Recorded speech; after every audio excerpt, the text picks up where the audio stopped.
it all came together, and I was like, this is two genres of game that I love all in one, right? Like, and then I thought about it and I was like, but I can't get into this game until I go to the city builder game, which is where I gather my resources. So once I run out of the fuel that's required to go and capture these creatures and then battle these creatures, I've got to go into IZ, which is Illuvium 0. And then I was like, okay, this is literally three genres of game all in the one universe. This is crazy, right? Like that was when the penny dropped for me.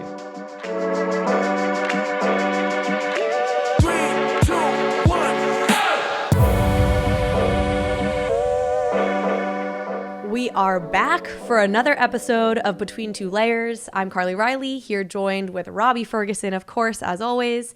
And we're joined by a special guest today, Kieran Warwick, who is the co-founder of Illuvium, which is an upcoming open world exploration NFT collection autobattler game. But I think there's like other descriptors in there that I'm missing, which you can tell us about. Really excited to have you on, Kieran. It feels like Illuvium, like y'all have been busy. It's just been like lots of exciting news coming out of the Illuvium world. You have the public beta for the arena gameplay is happening now. So you're getting feedback as we speak about that side of the business. You also have Illuvium 0 and Illuvium Overworld. Did I hear correctly? Like probably beta's coming out before the end of the year? Yeah, that's correct. And thank you so much for having me on. I'm really excited about this conversation. But yeah, we've got a lot going on. I was gonna say I'm not even done. You've got ILV just got listed on Coinbase. I mean, for a bear market, it's not too bearish over in the Illuvium space. I do want to kick off just people who have heard of Illuvium. It's like, okay, a blockchain game, cool. I feel like what you guys are doing, the vision here is actually a lot bigger in scope than like a fun blockchain game. Can you just like level set us here? You had a great tweet thread about it recently. What like the full vision of Illuvium really is? Yeah, for sure. So we're trying to build out fundamentally an IP, right? Something that is not just a gaming ecosystem. It goes further than that, where we want to have a Netflix series, we want to have movies, we want to have merchandise and plushies and stuff like that are literally everywhere. Very similar to how Pokemon did it 2 decades ago. And that the two of the founders, myself and Grant, Pokemon was our lives growing up, and so we really, really want to tap into those nostalgic games that we used to play when we were young and make them more modernized, and then use the blockchain to make it this entire interoperable, seamless experience where you can take assets from one game, bring them into the next game, and then continue on. And rather than having to continue buying new game, you literally just take your asset and you can go play the next game that we create and the next game. And so it's the first time that a AAA game has ever been able to access that sort of technology and that sort of user experience. And yeah, we're really, really excited about it. I feel like what jumps out for folks once they start looking at Illuvium is just the graphics and how gorgeous this is as a game. Like that's like the initial wow standout factor, I feel like, with Illuvium. I read a stat, and I need you to tell me if this is the correct stat, that it's like 1.8 million people have signed up in one way or another for Illuvium. Yeah, we actually thought it was a little bit more, but once we combed through all of the duplicates and stuff like that, we just cleaned it up, and it's now 1.8 million. Yeah, that's hilarious. That like somehow that was you're like whatever, not turning it into a negative, but I'm like that number blows my mind. Like how many of those people realize this is a crypto game in your opinion? I would say a lot, right? Like the crazy thing is we haven't gone out to mainstream on purpose, right? We don't have a product that is sufficient enough to start tackling our competitors in Riot's teamfight tactics, which I'm addicted to. Like we were very realistic, right? And so those people came in. I would say a lot of them were, Axie players, Pegasus players, like those. In that bull run, we had about 3 million active people that were playing crypto games. And so we captured a lot of that market. Obviously, like two-thirds of it approximately. Yeah. Yeah, which I guess is pretty decent when you're talking about not even having a game out at that stage. Yeah, Robbie, am I overreacting to this number? Like this truly knocked me over. I guess I didn't realize there were 3 million players at the peak, but yeah, I think the first thing is what is bots, and the fact that it's been cleaned out and verified is pretty significant. And the second is it's just a very large number, even for actual real games. Like I think Hearthstone at its peak has something close to 10 to 15 million DAO. Having this many signups pre-beta is big for mainstream games, let alone for Web3 games. I think ultimately the other key proof point we've seen is the $72 million land sale, which was a fifth of their land in a day. And for us, if you annualize that, that's the highest revenue game in the world. It's certainly the highest Web3 gaming sale to date. And so I think not only is this a broad audience, but it's a very highly engaged and monetized audience. I expect the average revenue per user to become smaller as the game's audience becomes wider. That's kind of natural, but equally you'll have more value accruing to a lot of the assets sold there, where it's effectively a kind of land assets. What are you guys looking for during this beta round? Like what's the data you're looking to collect as folks are actually in there playing the arena game? And this is your second beta, I believe, so it sounds like there's already been a round of iteration.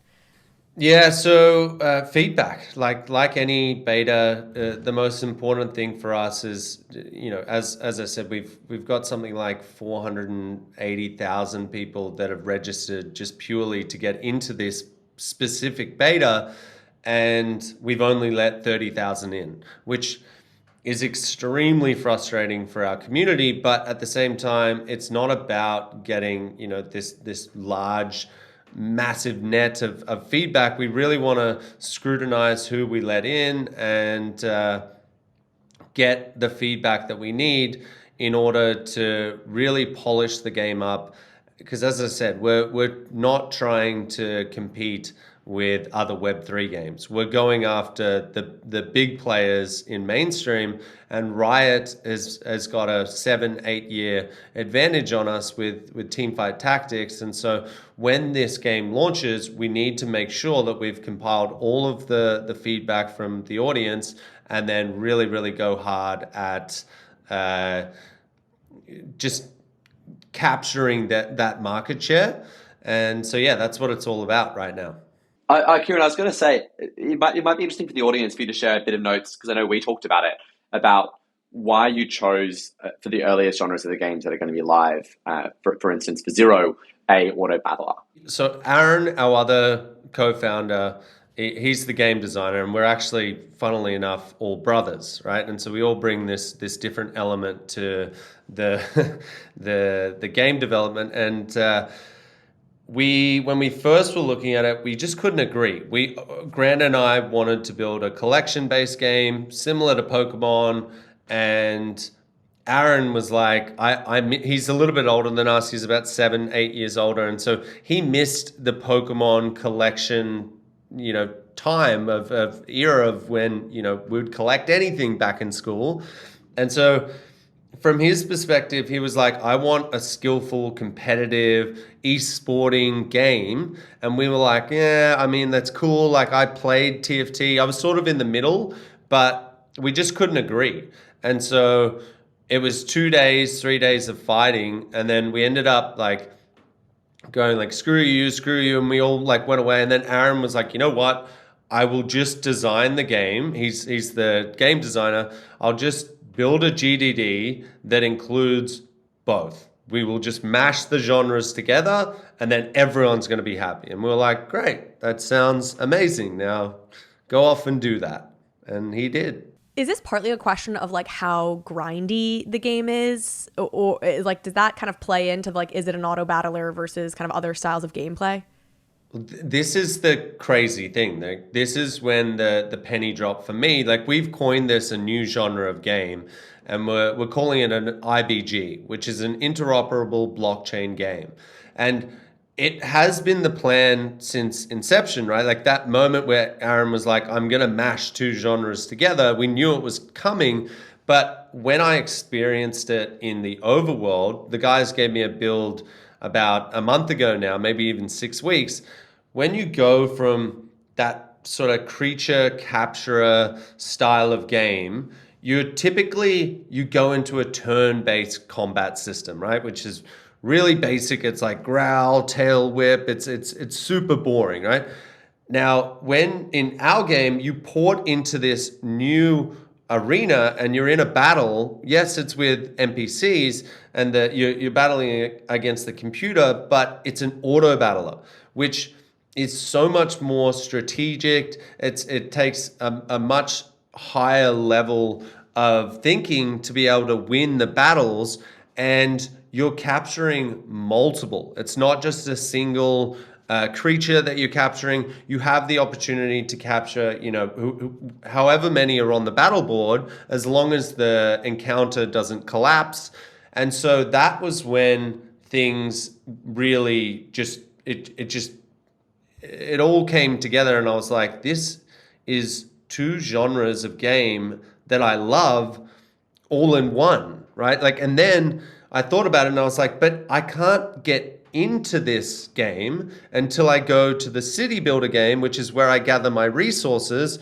So once I run out of the fuel that's required to go and capture these creatures and then battle these creatures, I've got to go into IZ, which is Illuvium 0. And then I was like, okay, this is literally 3 genres of game all in the one universe.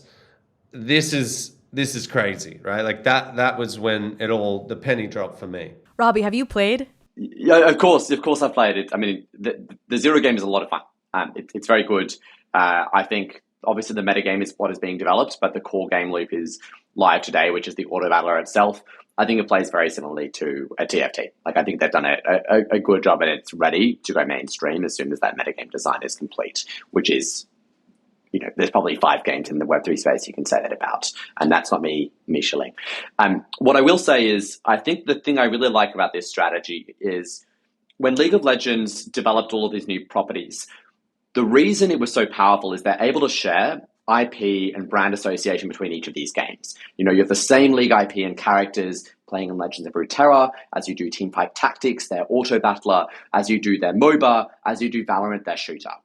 And so you're building this constant IP value and love with your audience, and players are going to go and play each of these.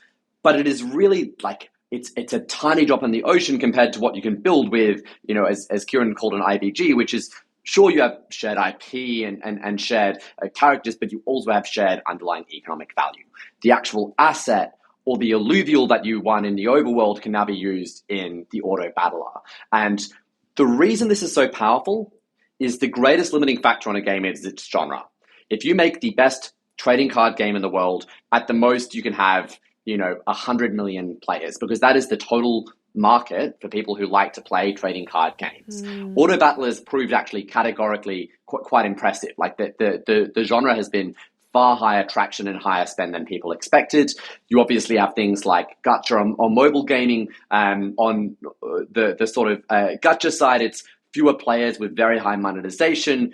The most addressable markets in the world are essentially match 3, where you have appeal to everyone from 50-year-old stay-at-home mums to young children who enjoy playing the story-based plot lines.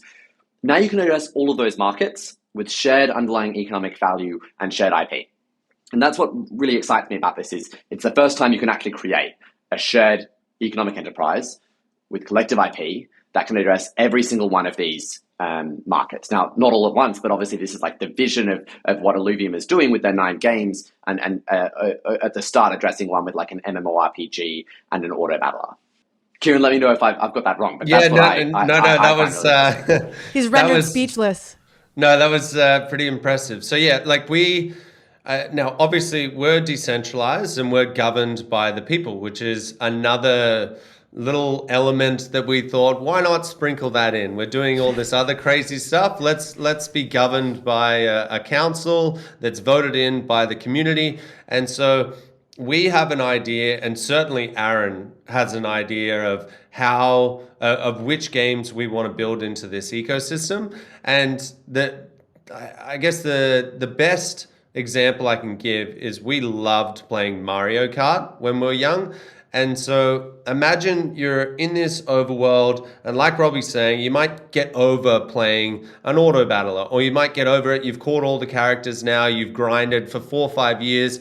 But imagine then we bring out a racetrack that's over to the side, and you run over there with your character and you bring your deck in. And if you have your Atlas, your Ramfire, they turn into cars, right? Which you're then racing around in a PvP environment, and you're not buying another game. You're not downloading another game. You're simply going into another part of the universe, but it's another genre in a racing game, right? Like we've got ideas to build, tower defense games, to build Clash of Clans type style of game, a dungeon crawler. Like, the possibilities are endless. And as Robbie is saying, we're not limited by a market size, right? Like, we can literally build any game and fit it into this IP, and you'll be able to take your assets and go from one to the other to the other.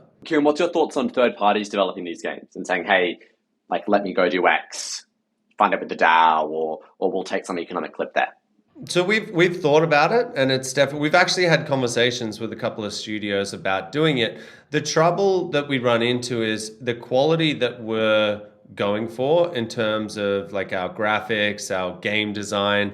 We've acquired some of the best talent around the world from some of the largest studios in the world, and indie games don't fit into our universe, right? They just don't and can't, right? Like, the level of quality that our community has come to expect is AAA across the board. And so while I would like the business guy in me is like, hey, we'll be able to get to 20 games, and on top, Aaron's probably looking at that going like, oh my God, what is he saying? But it's not an easy feat to make all of this interoperable from a lore and game design perspective. Like, it's easy for a Mario or a Riot with League of Legends to do it, because it's all their same characters, their same lore, their same storyline. As soon as you start adding in other stuff, like, we have to get involved with our writers.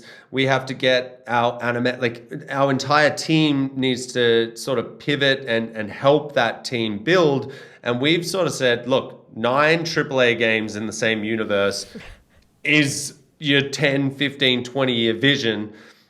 Let's not add anything onto that until maybe, I'm 50 years old, and then we can open it up and it's not going to stress me out. This vision is so big, and I've been studying up on the gaming industry. I've been very upfront about the fact that I didn't grow up a gamer, so I have approached this like it's an intellectual exercise to understand this industry.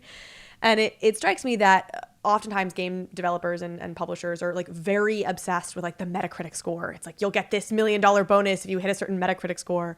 For somebody like you who's trying to really revolutionize things and do things fundamentally differently, but are still, as you've said, very much trying to compete in that traditional world. Do you think about those things? Are you still shooting for some of those traditional metrics, or are you just we're above this? No, definitely don't think that we're above mainstream games, right? That's where we're trying to get to. Mainstream metrics of Metacritic liked this or whatever. Yeah, of course we think about these things, right? We have to, right?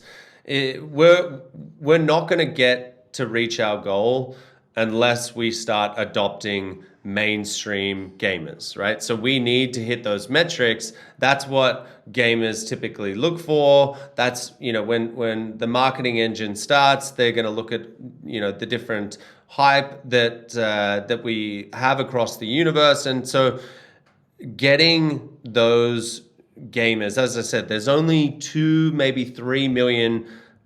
Now it's not even close to that in the bear market inside Web3 that are gaming. There's 3.5 billion gamers that are in the mainstream. So if we weren't looking to hit those sort of metrics in mainstream, we would be going amiss, like definitely.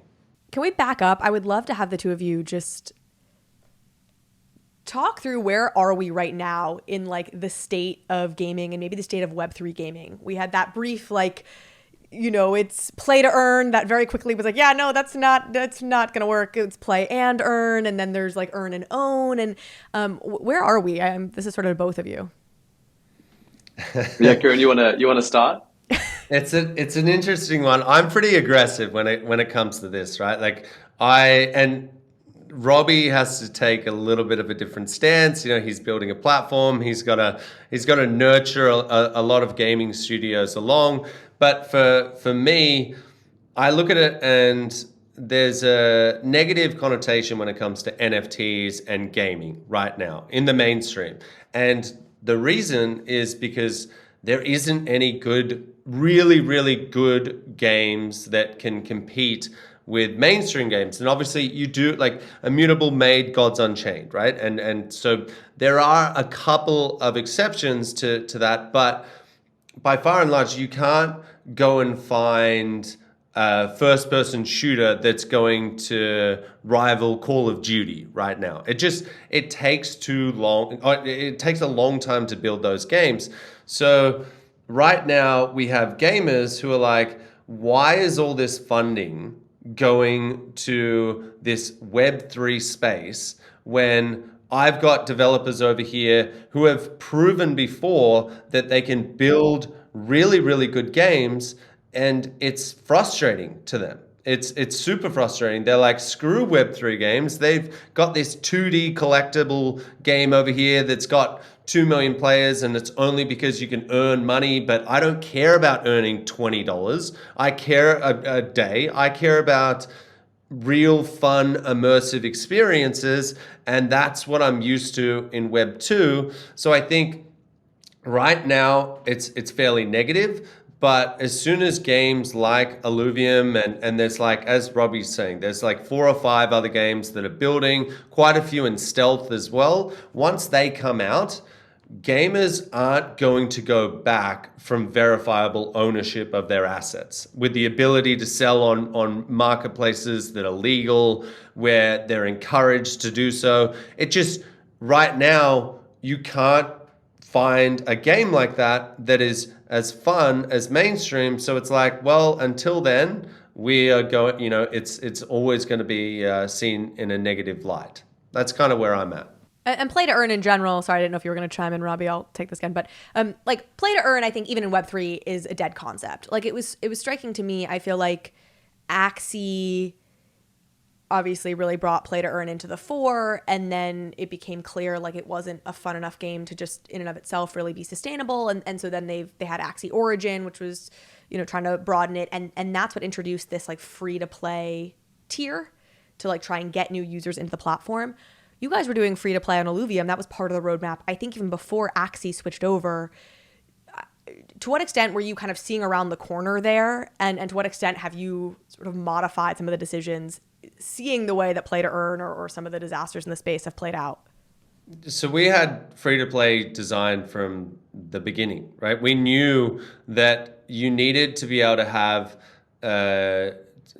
entice people to play. One of the worst experiences I had was when I first looked at Axie. This is like peak bull market. It was $900 to play the game, right? You had to buy 3 Axies to get into this 2D game. And I was streaming it to my brothers and they were like, what is this? Like that can't be, you can't have those sort of barriers to entry when it comes to onboarding.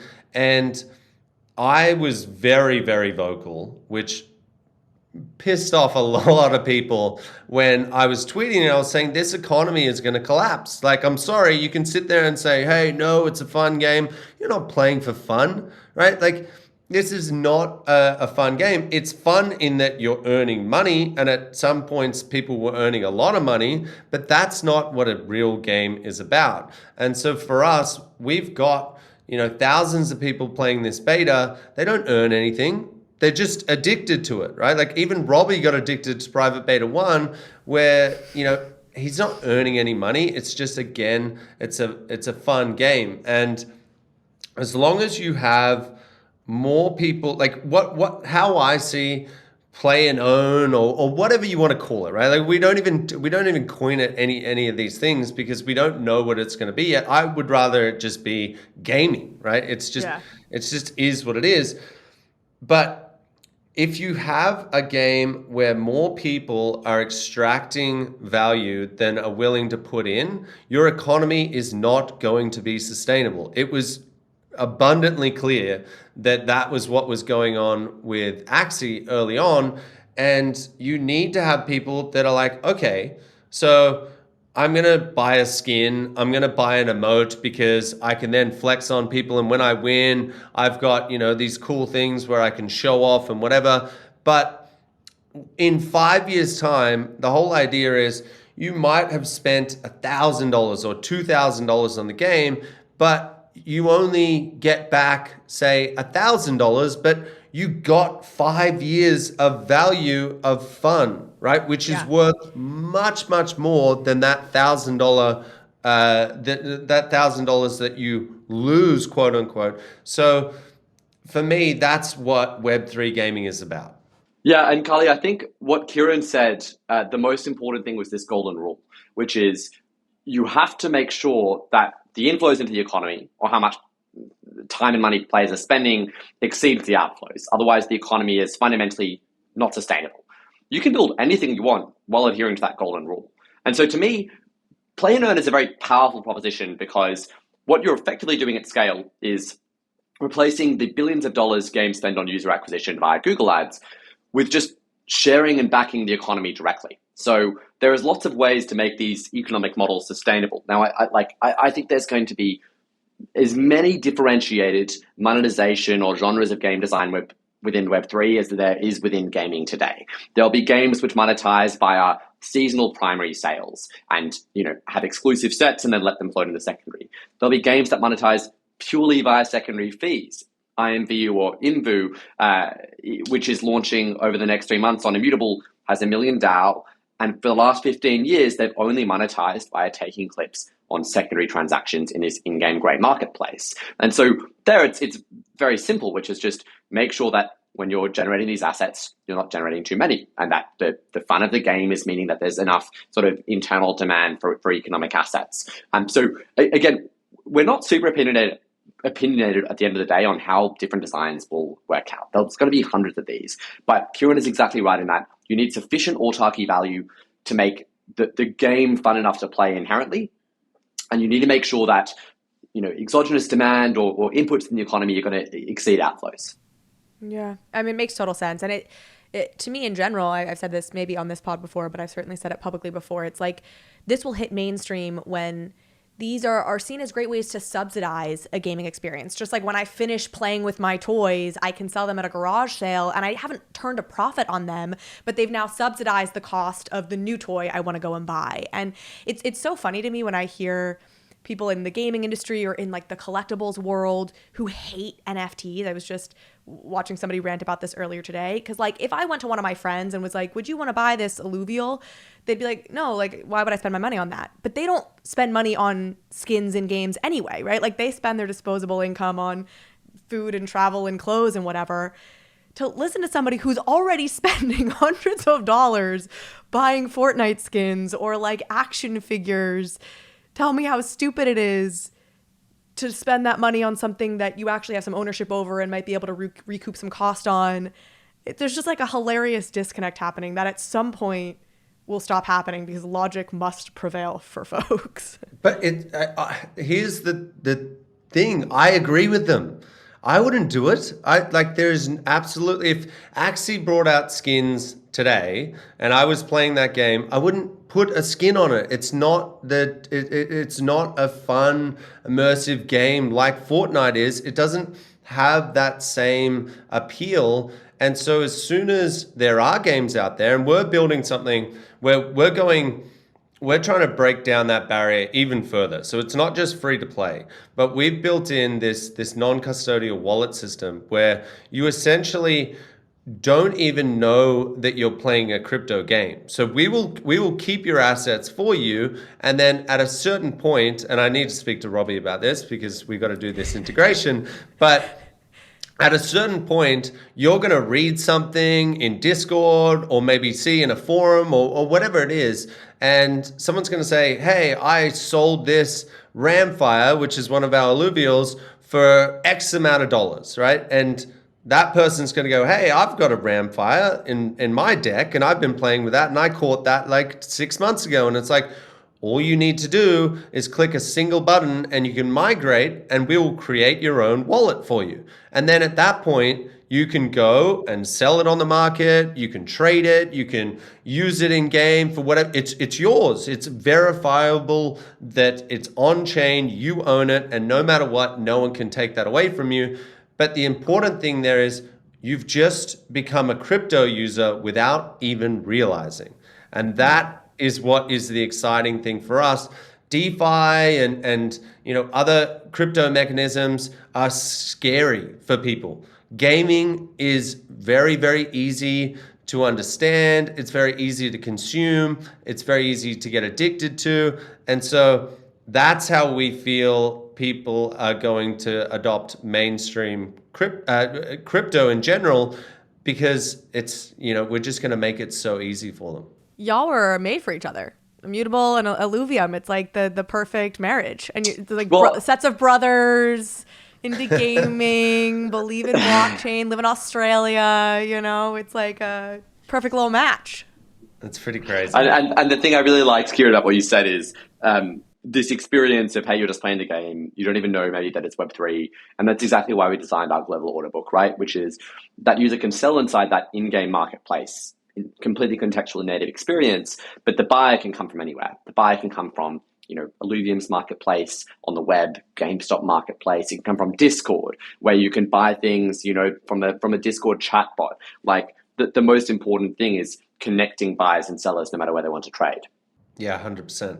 Yep. How did y'all first meet? And what's the origin story of Immutable and Illuvium coming together? So we have another brother.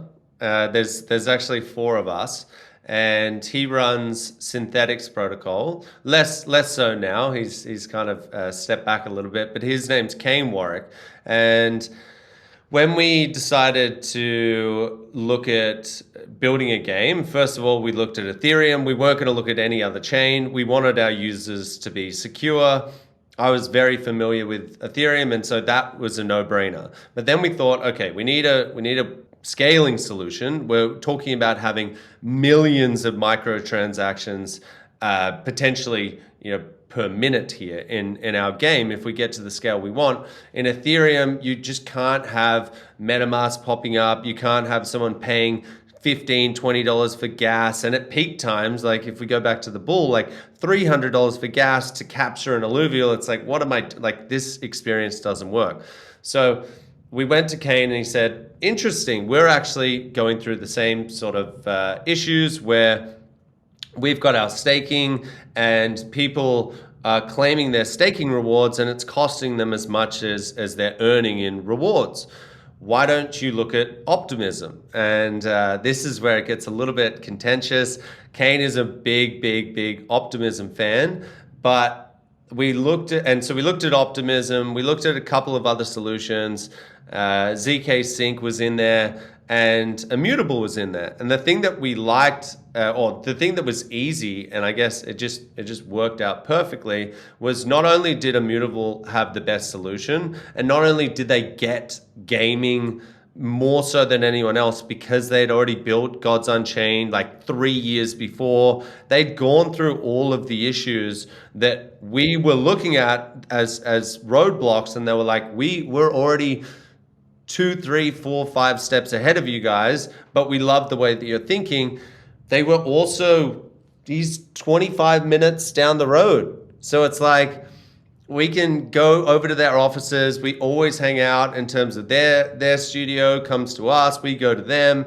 And so, working with them has been a really, really seamless experience. And we're adding scope, like our original white paper versus what we're building now is a nightmare for the Immutable team. Like we've added so many different things. Robbie touched on the land sale. They were like, look, we can't do this at the moment. And we were like, we have to be able to do this using your layer 2 solution. We had other side at that point who they spent $380 million on gas and they sold $350 million worth of land. We sold, yes, 4 times less or 4 or 5 times less than them, but we had $175,000 spent on gas. So the difference was insane. But getting to that point, the original standpoint was we can't do it. But then they were like, you know what? They worked really, really closely with our dev team, and it is like a marriage, right? It's like we've got to make this work no matter what. You can't rug someone when they know where you live, if you're 25 minutes away, you got to do right by the person. It's too scary otherwise. Exactly. Robbie, anything to add in terms of when you first met Kieran and the team and No, that's basically it. Yeah, Kane introduced us. I'm a big fan of Kane and also a big fan of optimism. I think we're kind of building different protocols. We're really obsessed with utility-driven economies and NFTs, and how do we design a platform that specifically solves for those needs? Because to me, the exciting thing is not, speculative art or collectibles. It's how do we take economies with hundreds of millions of players where people trade things for as small as 10 cents or a buck and make them real? And then how do we scale that from gaming to everything else, to finance, to houses, to sneakers, to intellectual property or tokenized insurance products? This is categorically the largest new market since like e-commerce or advertising. It's bigger than search, even in its TAM. And gaming is very clearly going to be by far the biggest category of that. I think it was pretty obvious when we met the brothers here and we started chatting about their vision, that they had a very bold vision. The thing I've always liked about the Illuvium team, beyond I think the technical capabilities, which has been, it's funny how well designed they've been to building a game here with, Aaron being obsessively experienced in TFT and Kieran having a lot of experience in tokenomics and Kane helping them design a lot of the early stuff as well. But it's also their commitment, I think, to full decentralization and fairness. So, they had offers from VCs in the peak of the bull market and at very sort of serious valuations with substantial discounts. And the reason they refused those is because they weren't able to offer those same discounts to the public market through, say, a smart contract or some capability, which I know they've now built. And so I think it's that religious commitment that builds a reputation that they're always looking out for community interests that is probably at the core of like the culture of the organization they're building. And if I'm bullish on them for one reason above any other, it's, the protocols or the games or the ecosystems that ultimately end up winning will be the ones that learn to have the fastest growth compared with the sharing of value. Because ultimately it's, well, hey, let's build a protocol that can be much bigger together. Let's build a series of games that can be much bigger when you're actually sharing underlying value. And so I think it's that commitment to ecosystem community that sort of sets them apart versus most of the other new games joining the space today. There's probably one other thing to add to the craziness of all the different elements. You just spoke about or touched on tokenomics. We decided to do this thing called revenue distributions. And essentially what that means is 100% of the revenues, less the fees, across our entire ecosystem. So all of the in-game stuff that we earn, all of the merchandise sales, if we run events, it all goes into a vault. And then we purchase ILV back off the market, and we then distribute that back to people who are staked in the protocol. So essentially, there's no publisher that's seen as this demon that's just collecting hundreds of millions of revenues. It's pumped back out to the people who believe in the product. And so you get with that, you get the benefits of the community. Just the cumulative effects of that are incredible, and more people are talking about it, and they're saying like, "Hey, you need to buy an ILV. You need to buy an ILV because that's the only way that you're going to get access to this revenue share." My understanding is that when we talk about why traditional gamers are skeptical of crypto games, it's yes, there aren't fun crypto games. It sounds like what you outlined earlier, which is developers are maybe resentful because there's so much money flowing into it and they feel like they want to be getting it. But it's also this big one, which is that gamers feel like they've been burned before, where the big game companies have been incredibly extractive when they've tried to sell things to people. And it feels like this is a direct... You're confronting the skepticism about crypto gaming on all fronts possible, and this just feels like a huge one. Yeah, it definitely is. You know, we've built a system where it's sustainable in that the treasury holds a certain amount of tokens. Right now, it's about 13%. So a lot of people go, if you're giving all of the revenue away, like, what are you going to do? Eventually, you're going to run out of money. So we do stake those tokens and get that revenue share from it. But instead of it being 100%, the publisher takes all the revenues, we're only taking enough to keep the system operational, and that might end up being a hell of a lot more than what we end up needing, but it's a far cry away from traditional gaming where, you know, they're taking 100% of it. We're taking a very, very small chunk of it. Few minutes left here. Let's do some fun questions. What are each of your respective favorite alluvials? Mine's Squiz. So it's like this, I don't know, it's like a squid / octopus alluvial. I think it starts as a squid, ends up as an octopus. It's a bit contentious, but it was designed by my friend originally and then given to our concept team. And there's actually there's a funny thing that's going on. There's the Cult of Squiz has already formed, and there's like thousands of people that have joined this cult. So yeah, that's mine. I liked Atlas as I perused them. Oh, you've just stolen mine, Carly. Yeah. Sorry. Atlas is quite cute. And then there's all the. I was a big fan of the gravity-based ones when I was playing Zero. So all the ones that kind of shoot stuff. Sorry, I don't know the names, Kieran. Probably Totopi, I think you're talking about, and Tianti, which they were just way overpowered, and that's probably why you like them. And you could just nuke people from the you could just nuke them from the back. But yeah, Kieran, I sensed a reaction from you when I said Atlas. Like it was just so stereotypical that you were unamused by it. Is Atlas like the large favorite for everyone? You just said Pikachu, basically. That's... Which is my favorite Pokemon, so you know what? At least I'm consistent. Yeah, no, Atlas is our cutest little guy. Really cute. Yeah, it's almost like a puppy, so it kind of, yeah, a lot of people love Atlas. Fair enough. All right, and we've been doing this with our guests. Robbie already answered these. This segment of the show always depresses me because I always find out what a late sleeper I am when I do this. But what is your morning routine, Kieran?